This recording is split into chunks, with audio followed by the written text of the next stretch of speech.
All right, we're going to take a trip back in time, back to the Roaring Twenties, to dig into the secret world of Prohibition-era New York. This was a time when the law said you couldn't have a drink, but, well, New York City had some very different ideas. I know. It sounds like something straight out of a gangster movie, right? But this was the real deal.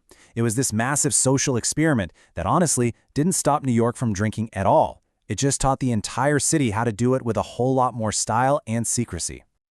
So how on earth did America, a country that was practically built on saloons and taverns, decide to ban booze altogether? Let's take a quick look back. Yeah, this really didn't just happen overnight. The whole anti-alcohol movement had been building up steam for more than 100 years.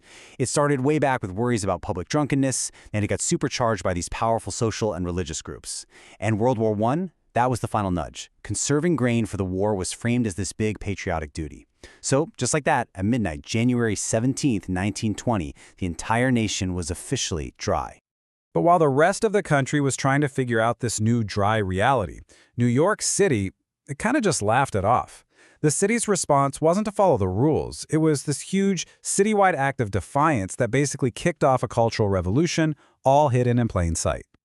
So with all the legal bars shut down, what took their place? A massive, sprawling, secret network of illegal bars that seemed to pop up almost instantly.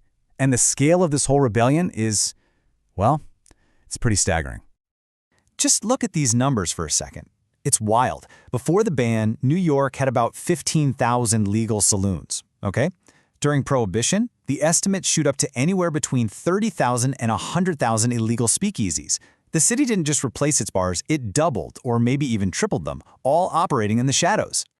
And these new places got a name, speakeasies. And that name tells you everything you need to know, right? It was a reminder to everyone inside to speak easy, keep your voice down so you don't attract the attention of the cops. These weren't just back alley joints. They were booming businesses, often run by bootleggers and powerful gangsters who saw a golden opportunity. Now, getting into one of these places wasn't as simple as just waltzing through the front door. Oh no, it was an adventure. It was like this little piece of theater where every single person there was in on the secret. Let's just imagine for a second. You're a New Yorker in the 1920s. You're thirsty. How do you actually get a drink? What's the play-by-play? Well, first, you had to find the entrance, which could be hidden literally anywhere. Behind a fake wall in a laundromat, inside a phone booth in a cigar shop, even through a phony cabinet in a funeral home. You'd knock, a little slot in the door would slide open, and some tough-looking doorman would stare you down. The only way you were getting in was if you knew that week's secret password. And if you made it inside, your reward was a totally different world. The air was just buzzing with live jazz music. You'd see flappers dancing the Charleston. Social lines completely blurred. You'd have gangsters in fancy suits cutting deals right next to Wall Street brokers. And, for the first time ever, really, women were smoking and drinking in public right alongside the men. It was a total social revolution. But there was one big problem in this hidden paradise. The booze itself was often pretty terrible. And funny enough, that's what sparked a golden age of creativity and gave us the modern cocktail. See, the liquor from the bootleggers was usually made on the cheap. Sometimes in actual bathtubs, which is where it got the name bathtub gin. It was harsh, it tasted awful, and they used to say the smell alone could just about knock you out. So bartenders had a real problem to solve. This is where the bartenders became the absolute heroes of the whole era. They were like alchemists, taking this horrible raw material and turning it into gold. They'd mix the rough gin and whiskey with honey, fresh fruit juices, syrups, anything to mask that terrible taste. This is when classics we still drink today, like the Bee's Knees, the French 75, and the Sidecar, were all invented. Every single cocktail was like a tiny, delicious act of rebellion. And what's so cool is that the spirit of that time is still alive and kicking in New York. Let's talk about some of the legendary speakeasies whose stories have managed to survive for a whole century. First up, Jumley's. This place was a total hideout for the literary giants of the lost generation. We're talking Hemingway, Fitzgerald, you name it. It was where they could drink and argue freely. And what made it so legendary was its genius design. It had all these secret exits, including one that led out to a completely different street, so everyone could just vanish if the police showed up. And get this, that clever escape plan actually gave us a piece of slang we still use all the time. The main back door was at 86 Bedford Street, so when a raid was coming, the bartender would just yell, 86 it, telling everyone to scram out the back. And today, when a bartender 86s an item, it means it's gone. That phrase comes directly from this bar. Now, if you want a truly authentic taste of that time, you've got the back room.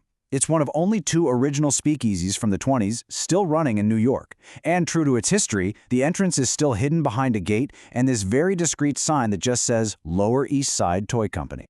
And I just love this little detail. When you get inside the back room, they serve your cocktails in teacups.